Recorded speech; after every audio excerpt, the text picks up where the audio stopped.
बारू जान हो।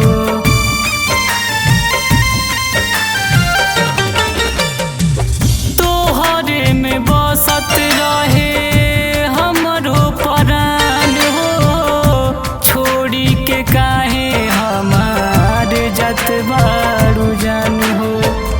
तू चली जाइबू तोहर याद रह जाई, बोल हे जान मोहब्बत काहे कइलू, बोल हे जान मोहब्बत काहे कइलू।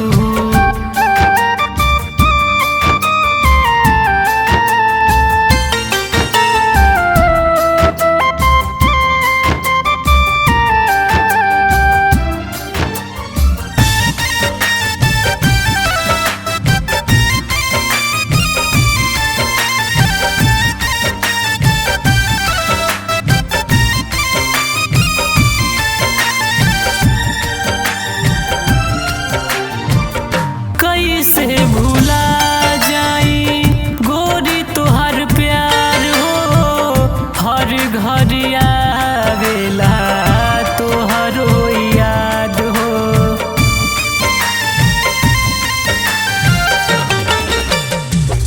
कैसे भूला जाई गोरी तोहर प्यार हो, हर घर आवेला तोहरो याद हो। जी नहीं पाइबू जान तोहरा के खो के, बोल जान मोहब्बत काहे कइलू, बोल जान मोहब्बत काहे कइलू।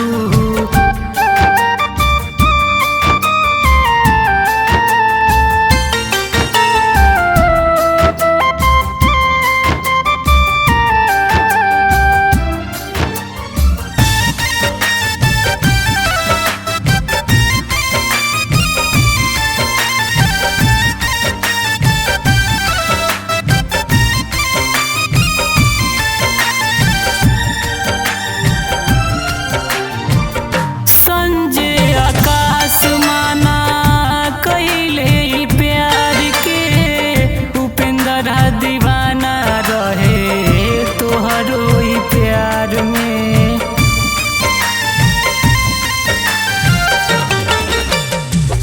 मणिकांत शिवम माना कइले ई प्यार के, उपेंद्र दीवाना रहे तोहरो ई प्यार में। मिटा दिहलू जिंदगी जान सपना देखाई, बोल जान मोहब्बत काहे कइलू, बोल जान मोहब्बत काहे कइलू। जाए के दूर रहे तपास काहे अइलू, जाए के दूर रहे तपास काहे अइलू, बोल जान मोहब्बत काहे कइलू, बोल जान।